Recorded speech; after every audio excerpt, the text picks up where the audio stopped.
Il est 19h30, vous regardez NC Première, voici les titres de l'info locale. Dans le cadre du mois du patrimoine, les femmes de la Nouvelle. C'est ainsi qu'ont surnommé les femmes bagnardes, c'était bien sûr au temps du bagne. Cet après-midi à Nouville, à Nouméa, les membres de l'association Témoignages d'un passé ont évoqué le parcours de ces exilés de droit commun.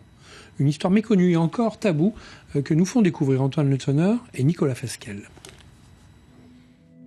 C'est une histoire oubliée qu'elles ont patiemment exhumée pour cette journée du patrimoine. L'histoire des femmes du bagne. Car oui, il y a bien eu des femmes, un petit millier, parmi les 25 000 bagnards exilés en Calédonie. Des femmes, bien sûr, pour fonder les familles de notre colonie de peuplement. On avait toutes les peines du monde à trouver des épouses, notamment des épouses libres, pour épouser et transporter. Donc de là l'idée de faire venir donc des femmes dans des prisons civiles en France. Mais bien sûr, pour les familles, je pense que c'était encore plus grave d'avouer que la maman ou la grand-mère pouvait venir de prison, même encore plus grave que pour les hommes en fait. Les femmes bagnardes, un tabou. Louise Michel, la déportée la plus emblématique, nous a fait oublier ces centaines de destins brisés.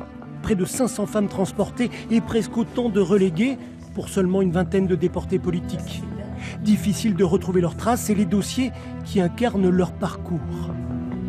On a par exemple des rapports faits par des médecins, par certains surveillants, par le commandant de certaines de prisons ou d'autres lieux. Ça, c'est la première source. On a une seconde source qui est celle des dossiers de condamnés, notamment les condamnés qui ont demandé à faire venir leurs femmes. Parce que du coup, ont été conservées dans ces dossiers les correspondances entre les hommes et leurs femmes. En y ajoutant les témoignages oraux des familles de descendants, l'association Témoignages d'un passé a pu raviver cette mémoire au féminin. Je débarque avec mes 6 enfants et nous nous installons en 1877 sur une concession à Bourail. Bientôt, le destin des bagnardes oubliées sera évoqué dans un documentaire qui sera tourné à Nouméa et en brousse.